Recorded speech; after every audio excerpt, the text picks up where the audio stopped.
ಮದುವೆ ಮಾಡ್ತೀನಿ ಅಂತ ಹೇಳಿ ಮುಂಜಾನೆ ತಗೊಂಬಂದ್ ಒಬ್ರು ಬರ್ಬೇಕು ಒಂದು ಲೋಟ ನೀರು ಕೇಳೋದು ಅಲ್ಲ ಕನ್ಯಾ ಮಣಿ ಎಲ್ಲಿ ಜಲ್ದಿ ಕಳ್ಸು ಅವು ಮೂತ್ರ ನೀರು ಹೋಗ್ಬಿಡ್ತಾವು.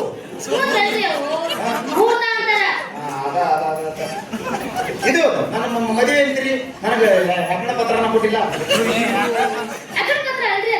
ಮತ್ತ ಲಗ್ನ ಪತ್ರ ಅಂತಾರ ಅದನ್ನ ಕೊಟ್ಟಿಲ್ಲ.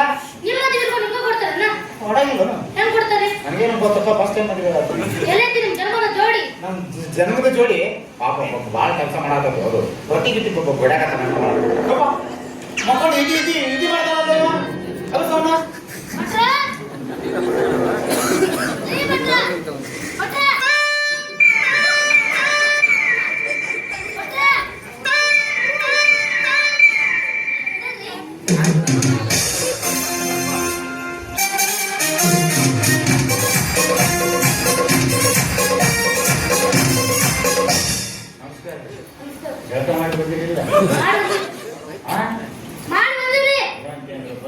ಏನು 3,000 ಮಟ್ಟದ ಮರಿ ಆನಿ ನೋಡೋಣ ಬರ್ತಿರಲ್ಲ ಯಾಕೆ? ಹೌದಾ?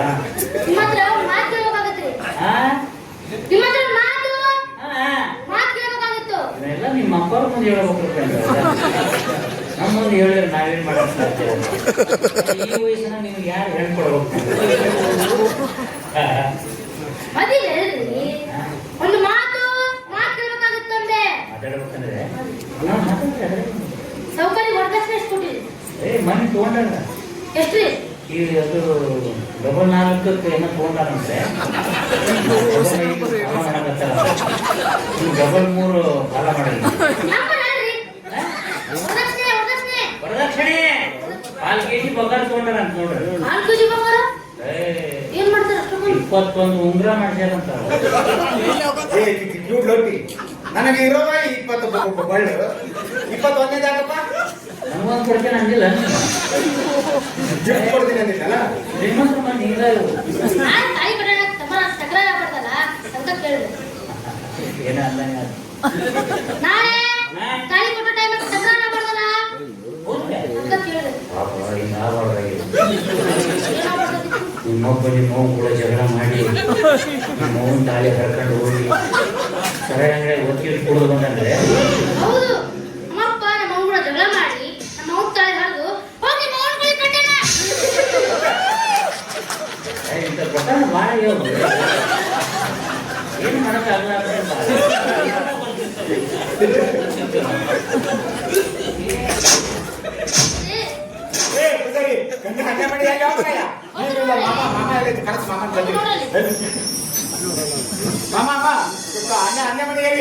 ಹೆಣ್ಮಕ್ಳೆಲ್ಲ ಸೇರ್ಕೊಂಡು ದೇವಸ್ಥಾನಕ್ಕೆ ಹೋಗಿದ್ದಾರೆ. ಇಷ್ಟರಿಗೆ ಬಂದು ಬಿಡ್ತಾರೆ.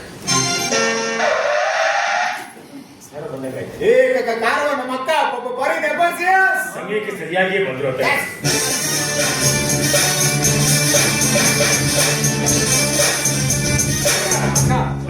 ನಿನಗೆ ಸ್ವಲ್ಪ ಜನರೇಟರ್ ನಾಲೆಡ್ಜ್ ಐತಿ. ಇವತ್ತು ಮದುವೆ ಐತಿ, ಜಲ್ದಿ ಬಂದು ಸುಣ್ಣ ಬಣ್ಣ ಮಾಡ್ಬೇಕು, ಬಾಳೆ ಕಂಬ ಕಟ್ಟಬೇಕು. ನೀನ್ ಏನ್ ಕೆಲಸ ಮಾಡೋದು? ಹೆಚ್ಚಿಗೆ ಮಾತಾಡಂಗಿಲ್ಲ, ನಡೆಯ ಮನೆಗೆ. ಹೆಚ್ಚಿಗೆ ಮಾಡೋಣ. ಯಾರನ್ನ ಕೇಳಿ ಮದುವೆ ಇಟ್ಕೊಂಡಿದ್ದೀರಾ? ಈ ಮದುವೆ ನಡೆಯ ಕೊಡುದು ತಿಳುವಳಿಕೆ ಹುಡುಗನ ತಲೆ ಕೆಡಿಸಿ ಈ ಮದುವೆ ಮಾಡ್ತಾ ಇದ್ದೀರಲ್ಲ, ನಾಚಿಕೆ ಆಗೋದಿಲ್ವೇ ನಿಮ್ಗೆ? ನಮ್ಮಂತ ಜೊತೆ ನೆಟ್ಟಸ್ಗೆ ಬೆಳೆಸೋ ಯೋಗ್ಯತೆ ಇದೆ ನಿಮಗೆ. ನಿಮ್ಮ ಜೊತೆಗೆ ನೀವು ಹೇಗಿತರ ಮಾಡಬೇಕು ಅಂತ ನನಗೇನು ಹಠ ಇರಲಿಲ್ಲ ತಾಯಿ. ನಿಮ್ಮ ತಮ್ಮನೇ ತಾನಾಗಿಯೇ ಬಂದು ನಿಮ್ಮ ಮಗಳನ್ನು ನಾನು ಮದುವೆ ಆಗ್ತೇನೆ, ನನಗೆ ದಾರಿಯನ್ನು ಪುಣ್ಯ ಕಟ್ಟಿಕೊಳ್ಳಿ ಅಂತ ಪರಿಪರಿಯಾಗಿ ಕೇಳಿಕೊಂಡ ನಂತರವೇ ನಾವು ಈ ಮದುವೆ ಏರ್ಪಾಡು ಮಾಡಿದ್ದೇವೆ. ಅಲ್ಲದೆ ನಿಮ್ಮ ತಮ್ಮನಿಗೆ ನಾವೇನೋ ದ್ರೋಹ ಮಾಡಿಲ್ಲ.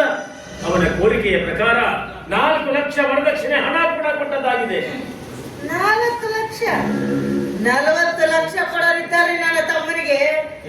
ಎಷ್ಟವ? 40 ಲಕ್ಷ.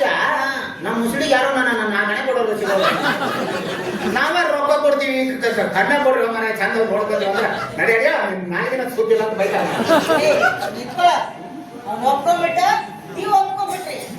ಅವ್ನ ಬೆನ್ನಿಂದ ಒಬ್ಬ ಅಕ್ಕ ಇದ್ದಾಳೆ, ಅವಳು ಒಂದು ಮಾತು ಕೇಳಬೇಕು ಅಂತ ಸ್ವಲ್ಪನಾದ್ರೂ ಜ್ಞಾನ ಬೇಡ ನಿಮ್ಗೆ? ನೀವು ತಿಳಿದುಕೊಂಡಿರುವಷ್ಟು ಬುದ್ಧಿ ಶೂನ್ಯ ನಾನಲ್ಲ ತಾಯಿ. ನೀವು ಒಪ್ಪಿಗೆ ಕೊಟ್ಟಿದ್ದೀರಾ ಅಂತ 4 ಜನರ ಸಮಕ್ಷಮದಲ್ಲಿ ನಿಮ್ಮ ತಮ್ಮನೇ ಹೇಳಿದ್ದಾನೆ. ಬೇಕಾದ್ರೆ ಅವರನ್ನೇ ಕೇಳ್ಕೊಳ್ಳಿ. ಹೌದ್ರಿ, ಆ ಸಮಯಕ್ಕೆ ನಾವು ಒಳ್ಳೇದ್ರಿ.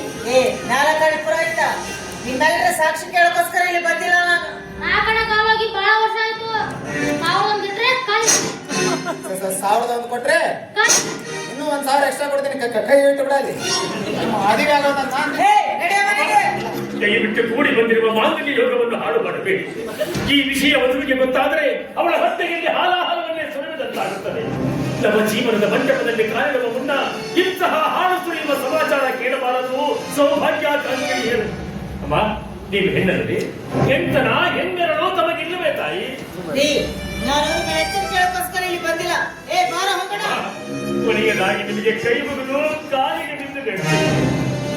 ಮದುಮಗಳು ನನ್ನ ಮಗಳಲ್ಲ, ತಮ್ಮ ಮಗಳೆಂದೇ ಭಾವಿಸಿದರು. ಇಷ್ಟಕ್ಕೂ ಮಿಕ್ಕಿ ನೀವು ಮದುವೆಯನ್ನೇ ಮುರಿದುಕೊಂಡು ಹೋದರೆ ನೊಂದ ಹೆಣ್ಣೊಂದರ ಬೆಂದೊಳಗಿನ ಶಾಪ ಬೆಂಬೆಳುವುದು ನಿಮಗೆ.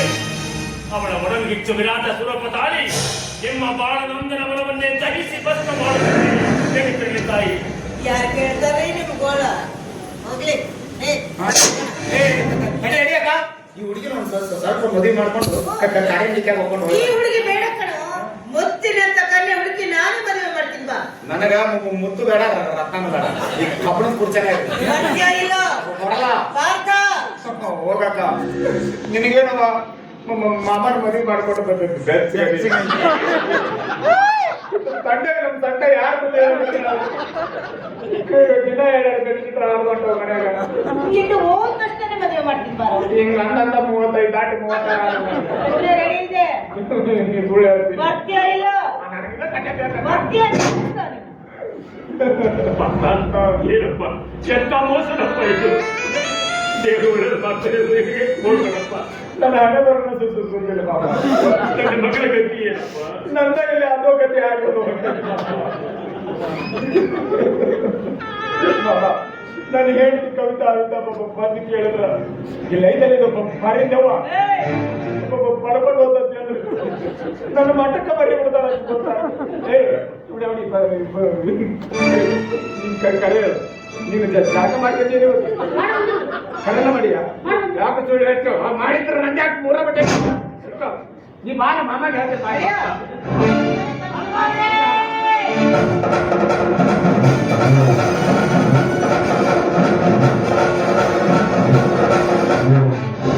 ಏನು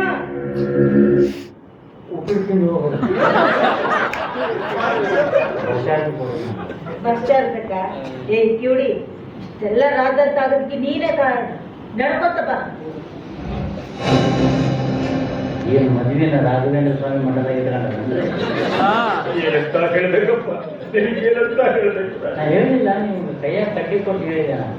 ಅವರು ಕಲ್ಯಾಣ ಮಂಟಪ ಆಗಿರ್ತ ಅವರು ಈ ಮನೆ ಮುಂದೆ ಮಾಡಿದ್ರೆ ಉಪಯೋಗ ಇಲ್ಲ ಅಂತ ಮಾತು ಹೇಳ್ತೀವಿ. ಅದ ರೇಟಿ ಮುಗಿತೈತಲ್ಲ ಮದುವೆ ಅಂತ ನಮ್ಮದು ಹೋಗಂದ್ರೆ ನೀವು ಅನ್ನ ಬಂದ್ಬಿಡ್ರಂದ್ರೆ ಅದು ನಂದು. ಅದು ನಂದು. ಇದು ನಂದು. ಒಂದೇ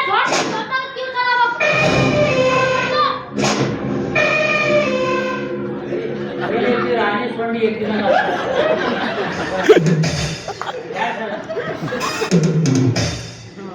ಇದು ನಂದು.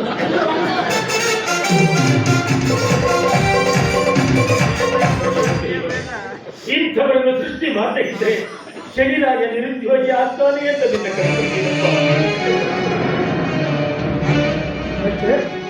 ಸೆಪ್ಟೆಂಬರ್ ಮದುವೆ ವಿಚಾರಪ್ಪ. ಅಲ್ರಿ ಮಂಡಲ್, ಸ್ವಲ್ಪ ದಯಾ ಕರುಣೆ ಇಲ್ಲೇನ್ರಿ ಅವ್ರಿಗೆ? ನೀವೆಲ್ಲ ಕೇಳ್ತಾ ಇದ್ರಲ್ಲ, ಅವಳ ಹತ್ರ ಯಾವ ಗುಣ ಇಲ್ವೋ ಅದನ್ನೇ ಕೇಳ್ತಾ ಇದ್ರ. ಬ್ರಹ್ಮ ಅವಳಿಗೆ ರಾಕ್ಷಸ ಕುಲದಲ್ಲಿ ಹುಟ್ಟು ಅಂತ ಹೇಳಿದ್ರೆ ಅವ್ನ ಕಣ್ ತಪ್ಪಿಸಿ ಮನುಷ್ಯ ಕುಲದಲ್ಲಿ ಹುಟ್ಟಿದ್ದಾರೆ ಅವರು. ನಮ್ಮ ದೇಶದ ಶಿಕ್ಷಣ ಸಾಧು ಅಂತ ಫಾರಿನ್ ಹೋಗಿ ಕಲ್ತ್ಕೊಂಡಿದ್ದಾರೆ ಅವರು. ಟೂರಿಸ್ಟ್ ಬಸ್ ಕಾಶಿಗೆ ಹೋಗಿ ಬಂದ ತಕ್ಷಣ ಸಂಸ್ಕೃತ ಪಂಡಿತ ನೆನೆಸಿಕೊಳ್ಳಬಾರದೆ. ನೋಡಿ ಅಷ್ಟೇ, ಬಾಳಿಗೆ ಬರುವ ವಿಪತ್ತುಗಳನ್ನ ಎದುರಿಸಬೇಕು ಅಂತ ಹೇಳ್ಕೊಟ್ಟವ್ರು ನೀವು. ನೀವೇ ಈಗ ನೃತ್ಯಗಟ್ಟರೆ ಹಾಕಿ ಬರ್ತಾ ಇದ್ರು. ಬರೋ ವಿಪತ್ತುಗಳನ್ನು ಧೈರ್ಯವಾಗಿ ಎದುರಿಸಬೇಕು ಅಂತ ಮತ್ತೊಬ್ಬರಿಗೆ ಉಪದೇಶ ಮಾಡುವುದು ಸುಲಭ ಮಟ್ಟ. ಆದರೆ ಸ್ವಂತಕ್ಕೆ ಬಂದಾಗ ಅನುಭವಿಸುವುದು ತೀರಾ ಕಷ್ಟ ಅಂತ ಯಾರಿಗೂ ಗೊತ್ತಿಲ್ಲ. ಎಲ್ಲರೂ ಅದೇ ತಪ್ಪನ್ನೇ ಮಾಡ್ತಾರಪ್ಪ. ಹೋಗ್ಲಿ ಬಿಡಿ ಅಷ್ಟೇ. ಬೇರೆ ವರ ಶೋಧ ಮಾಡಿ ಮತ್ತೆ ಮದುವೆ ಮಾಡಬೇಕು. ಬೇರೆ ವರ ಮತ್ತೊಂದು ಸಲ ನನ್ನ ಮಗಳ ಮದುವೆ, ಅದು ನೀನು ತಿಳಿದುಕೊಂಡಿರುವಷ್ಟು ಸುಲಭವಾಗಿಲ್ಲ ಬಚ್ಚಣ್ಣ. ಈಗ ಒಂದೇ ಒಂದು ಬಾರಿ ಕಾರ್ಯದಲ್ಲಿ ನಿಲ್ಲಿಸಬೇಕಾದರೆ ನನ್ನ ಚಂಕಾವರವೇ ಮುಡಿಗೆ ಹೋಗಿದೆ. ಕೈಯಲ್ಲಿರುವ ಹಣ ಸಾಲದೆ ಅವರಲ್ಲಿ ಸಾಲ ಮಾಡಿದ್ದೆ. ನನ್ನ ಮಗಳು ಮತ್ತೊಬ್ಬರ ಮನೆ ಸೇರಬೇಕಾದ್ರೆ ಈ ನನ್ನ ಮನೆಯೆಲ್ಲ ಖಾಲಿಯಾಗಿ ಹೋಗಿದೆ. ನನ್ನ ಮನೆಯೆಲ್ಲ ಖಾಲಿಯಾಗಿ ಹೋಗಿದೆ.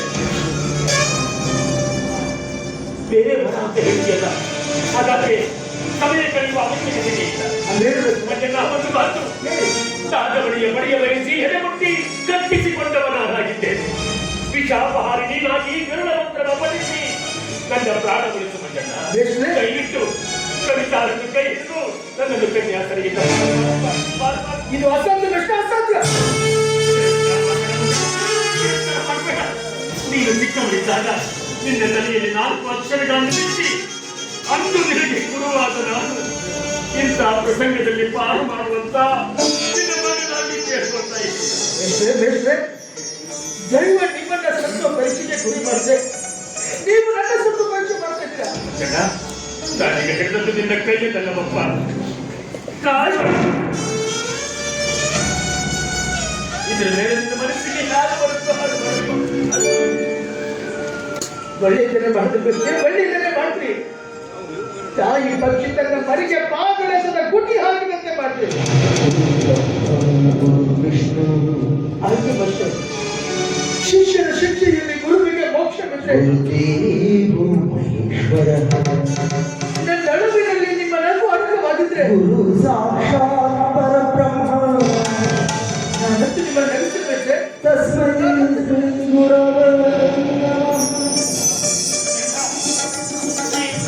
ನನ್ನ ಪಾಲಿಗೆ ನೀನು ದೇವರಾಗಿಯೇ ಬಂದಿಯಪ್ಪ, ದೇವರಾಗಿಯೇ. ಕವಿತಾಳಿಗೆ ನನ್ನನ್ನ ಕೈ ಹಿಡಿಯುವ ಮನಸ್ಸಿಗೆ ಪಾಪ ಕಣ್ಣು ಗಂಡಿ ಬಾವಿಗೆ ನೂಕಿದಂತಹ ಬಂಧುಗಳ ಬಾಳು. ನನ್ನ ಮಗಳು ಯಾವತ್ತಿಗೂ ನನ್ನ ಮಾತನ್ನ ಇರೋದಿಲ್ಲಪ್ಪ.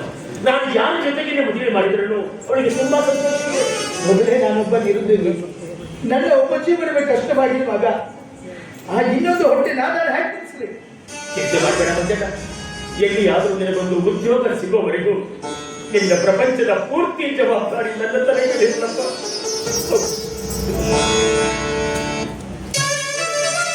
ದಯವಿಟ್ಟು ಇಲ್ಲಿ ನಡೆದಂತ ಈ ವಿಷಯವನ್ನ ಯಾರು ಮುಂದೆ ಹೇಳಬೇಡಿ ಅಂತ ನಿನಗೆ ಕೈ ಮುಗಿದುತ್ತೇನೆ.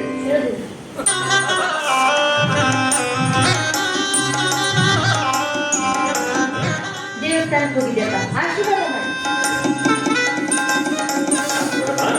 ಹಸೆ ಮಣಿಯಲ್ಲಿರುವ ಹೊಸ ಮದುಮಗಳು ತಲೆ ತುಂಬಾ ಕುಸುಪ ಹಾಕಿ ಕೊಡಿಸಿಕೊಳ್ಳಬೇಕಲ್ಲ. ಇದು ನಮ್ಮ ಆಂಜನೇಯರ ಸಂಪ್ರದಾಯ. ನಾನೆಲ್ಲ ಹಳೆ ಕಾಲದಲ್ಲಿನ ತಲೆ ತುಂಬ ಮುಸುಕು ಹಾಕೊಂಡು ಕೂರಕ್ಕೆ. ಕಾಲ ಯಾವುದಾದ್ರೇನಮ್ಮ, ಹಸೆ ಮನೆಯಲ್ಲಿರುವ ಹೊಸ ಮದುಮಗಳು ಕೆನ್ನೆಗೆ ಅರಿಶಿನ, ಮೈಗೆ ಚಂದನ, ತೆರಿಗೆ ಕಂಕಣ ಕಟ್ಟಿ ಹವಳದ ತುಟಿಯಲ್ಲಿ ಹುಸಿನೆಗೆ ಸೂಸುತ್ತಾ ಹಸೆ ಮನೆಯ ಮೇಲೆ ಮುಸುಕು ತೆರೆದು ಕುಳಿತುಕೊಂಡರೆ ಮದುವೆಗಾಗಿ ಬಂದಿರುವ ಸಾವಿರಾರು ಜನರ ದೃಷ್ಟಿ ತಾಗಿ ಮದುವೆಗೆ ದೃಷ್ಟಿದೋಷವಾಗುವ ಸಂಭವಿಸುತ್ತದೆ. ಹೀಗಾಗಿ ಮದುವೆ ಮಂಟಪದಲ್ಲಿ ವಧುವಿನ ಮುಖ ವರ ನೋಡಬಾರದು, ವರನ ಮುಖ ವಧು ನೋಡಬಾರದು ಅಂತ ಅವರಿಬ್ಬರ ಮಧ್ಯದಲ್ಲಿ ಅಂತರ್ಗತ ಅಂತ ಹೇಳಿರುತ್ತಾರೆ. ಇದೆಲ್ಲ ನನಗೆ ಹೇಗಪ್ಪ ಗೊತ್ತಾಗ್ಬೇಕು. ನೀವು ಹೇಗೆ ಹೇಳ್ತೀರಾ ಹಾಗೆ.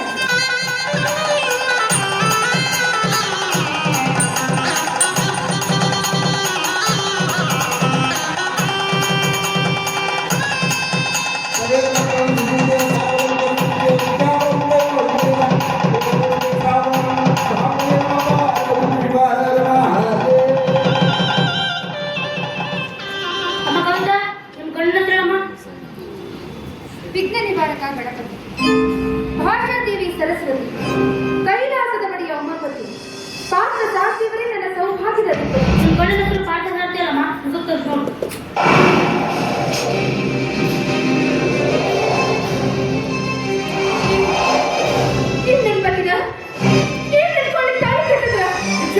ಸುಳ್ಳು ಸುಳ್ಳು, ನಾನು ನಿಮ್ಮನ್ನು ಮೆಚ್ಚಿಲ್ಲ.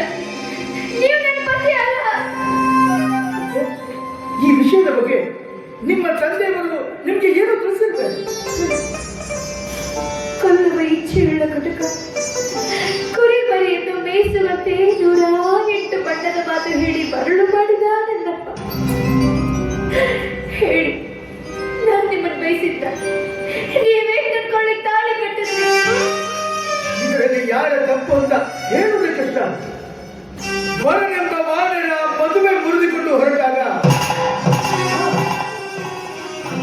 ವಶಕ್ಕಾಗಿ ಬಂದ ವ್ಯಕ್ತಿ ನೋರ್ಮಡನ್ನ ಈ ಮದುವೆಗೆ ಒಪ್ಪಿಸಿ ನಿನ್ನ ತೋಳಿಗೆ ತಾಳಿ ಕಟ್ಟಿಸಿದ್ದು ನಿನ್ನ ತಂದೆಗೆ ತಪ್ಪೆ, ಅಥವಾ ನಿನ್ನ ತಂದೆ ಎನಿಸಿಕೊಂಡಿರುವ ಆ ನನ್ನ ಗುರು ದೀನವಂತರಾಗಿ ನನ್ನ ಕಾಲು ಹಿಡಿದು ಬೇಡಿಕೊಂಡಾಗ ಗುರು ಮಾತೆಗೆ ಕೊಟ್ಟು ಬಿದ್ದು ನಿನ್ನ ತೋಳಿಗೆ ತಾಳಿ ಕಟ್ಟಿದ್ದು ನನ್ನ ತಪ್ಪೆ.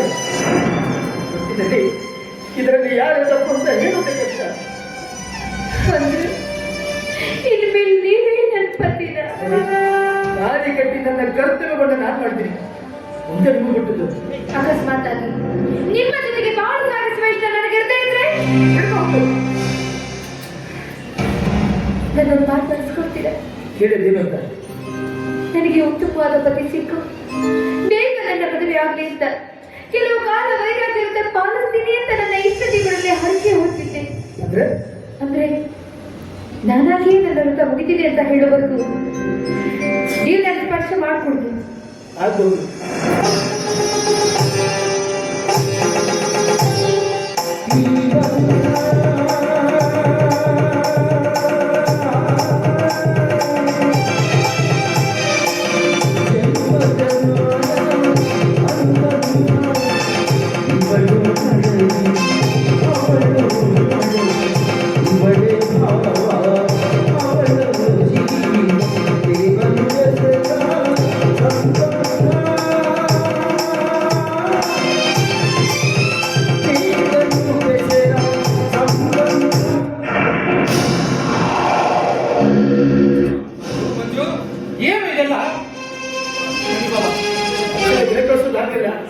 ಬಂದಿದ್ದೆ ಶ್ರೀಯುಗ.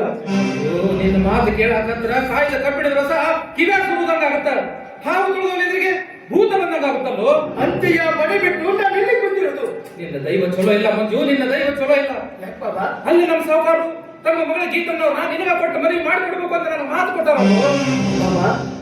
ಅಲ್ಲಿ ಅವ್ರು ನಿನಗೆ ಮಾತು ಕೊಟ್ಟಿರೋದು ಇಲ್ಲಿನೂ ನನಗೆ ಹೇಗೆ ಗೊತ್ತಾಗ್ಬೇಕು? ನೀನು ಮಾತು ಕೊಟ್ಟಿದ್ದೆ ಅಂತ ಗೀತಮ್ಮವ್ರಿಗೆ ನಿಮ್ಮನ್ನ ಮದುವೆ ಹಾಕ್ತೀನಿ ಅಂತ. ಬಾಬಾ, ನಾನು ಮಾತು ಕೊಟ್ಟಿದ್ದೆ, ಮನೇಲಿ ಎಲ್ಲರೂ ಒಪ್ಪಿದ್ರೆ ನಿನ್ನ ತೋಳಿಗೆ ತಾಳಿ ಕಟ್ತೀನಿ, ಇಲ್ಲ ಅಂದ್ರೆ ನಮ್ಮಿಬ್ಬರ ಮದುವೆ ಸಾಧ್ಯ ಇಲ್ಲ ಅಂತ ಹೇಳ್ತೇನೆ. ಮಾತು ಕೊಟ್ಟಿದ್ಯಾ ಅಂದ್ಮೇಲೆ ಅವರಿಂದ ಉತ್ತರ ಬರೋದು ತಡ್ಕೋಬೇಕಾಗಿತ್ತು. ನನಗೆ ಗೊತ್ತಾಗುತ್ತೆ ಬಾಬಾ, ಆದ್ರೆ ನಾನು ಇಲ್ಲಿ ಬಂದ್ಮೇಲೆ ನಡೆದಿದ್ದೆ ಬೇರೆ. ಬನ್ನಿ ಬಾಬಾ, ಒಂದು ಊಟ ಮಾಡಿ ಬನ್ನಿ, ಆಮೇಲೆಲ್ಲ ವಿಷಯ ಹೇಳ್ತೀನಿ. ಊಟ ಯಾವ ಸುಖಕ್ಕೆ ಅಂತ ಊಟ ಮಾಡ್ಲಪ್ಪ ನಾನು. ಬಾಬಾ, ಈ ನಿನ್ನ ಅಳಿಯ ಮೇಲೆ ಪ್ರೀತಿ ಇದ್ರೆ ಬಂದು ಊಟ ಮಾಡಿ, ಇಲ್ಲ ಅಂದ್ರೆ ನಿನ್ನ ಅಳಿಯ ನಿನ್ನ ಪಾಲಿಗೆ ಸತ್ತ ಅಂತ ತಿಳ್ಕೊಂಡು ಹೋಗಿ.